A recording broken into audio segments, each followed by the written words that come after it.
So the Indiana Fever's team is complete, and I'm not joking when I say this.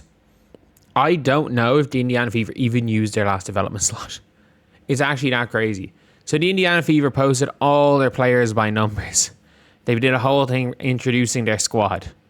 They don't have they only have one developmental player. And by the way, teams don't have to use their developmental players. They don't have to. So you got Kelsey Mitchell.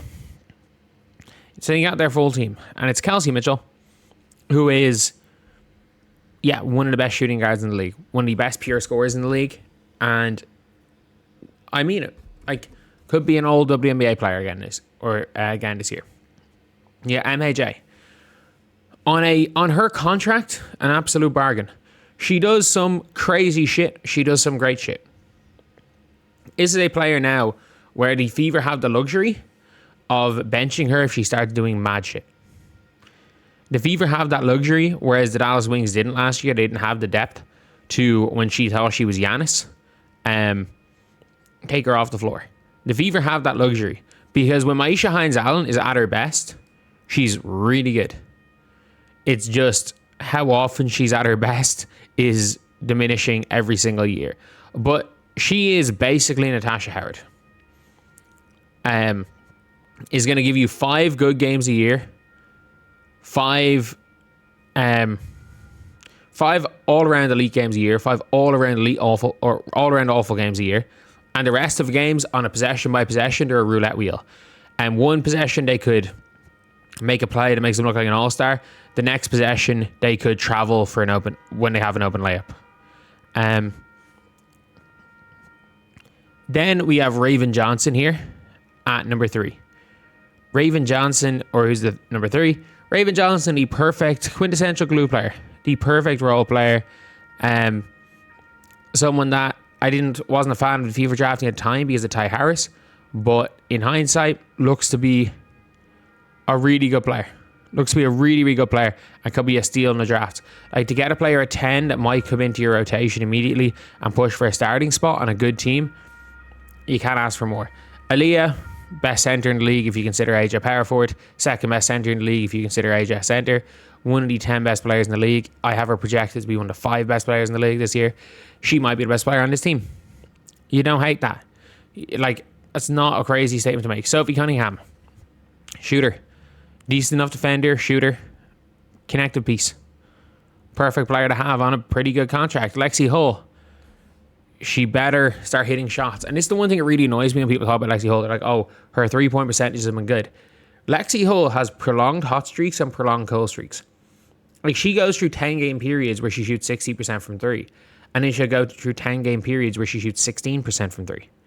Like, it is just prolonged hot streaks and prolonged cold streaks for Lexi. The only thing that is consistent about her game is her effort. The effort is there and the effort is spectacular.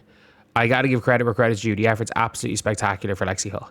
And that is the one thing, the only consistency in Lexi Hull's game is that she's inconsistent and works hard, in fairness.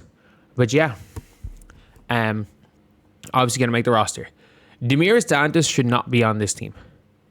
Like, how do you go from a season where you are in 2024, where you are unplayable in the playoffs? She was unplayable in the playoffs in 2024. The dumbass front office then decided to protect her over Temi when Temi was a starter and is now making $1 million. And then was the worst player in the WNBA last season on a good team. For players on good teams, the worst player in the entire WNBA was Demiris Dantas. She is the worst defender in the league. Like, again, in levels of bad defenders, like, she is a 1 out of 10 defender. Like, 1 out of 10 defender. And her shooting is hypothetical. She shot like 20% from 3 last year. She has an ability to shoot the ball. And you're just living in hope, being like, maybe Brazil Dantas comes out.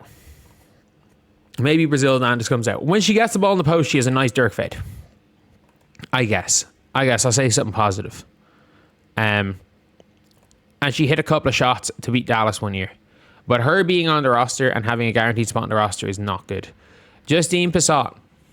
I mean, keep warming that bench. Get ready to learn high five Justine Passat, because you will not play 1 second of basketball this season. Get ready to learn high five. The organization, according to, I think it was a report from Chloe Peterson, has no intention of calling up a development player.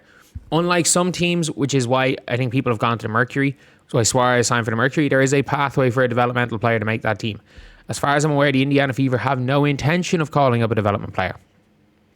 And what they will almost certainly do is, if a player goes down to injury, they will wait. They will wait until 3 players go down with injury, and then they will start calling up hardship players. Because they would rather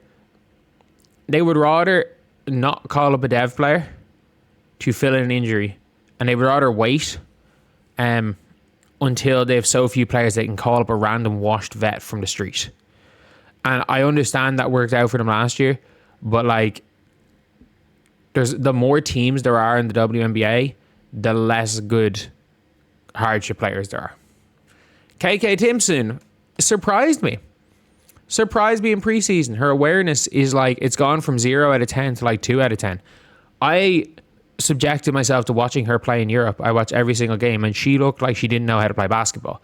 She actually looked good in preseason. She surprised me, and she should absolutely be in the rotation ahead of Demira Stantis. And to be completely honest, if Mo Billings is hurt game 1, she should be in for the running for a start. You got best guard in the league by a significant amount, Caitlin Clark. Mo Billings, just make layups. All we need Mo Billings to do is rebound, set screens, and make layups. That's all we need. If you hit a 3, great. If you block a shot, fantastic. Stop doing what you did against Dallas and play defense and get there late and swipe at people's faces, and we're all good. We're all good. Why is Shatori Walker-Kimbrough on this team? I don't know. A 5'9" guard who doesn't play defense, doesn't shoot the ball particularly well, can create her own shot, I guess, is a good mid-range pull-up shooter, but taking a spot from either a young player, a big wing, a 4, and I don't even think Walker-Kimbrough is that bad. If the Fever didn't sign her, she would not be in the league. I'm just putting it out there. She averaged 1 point per game in Atlanta last year. And ironically, a player that was a key contributor for Atlanta, Maya Caldwell, was available. And the Indiana Fever decided to, we're going to stick with the player who was getting DNPs over a key contributor for the same team, who is much younger and has played in Indiana, because we were dumbasses and cut her in 2024 for no apparent reason. Yeah, that's the team. That's the Fever team. Solid 1 through 7, I guess. They have a championship level 1 through 7. They have a Portland Fire level 8 through 12.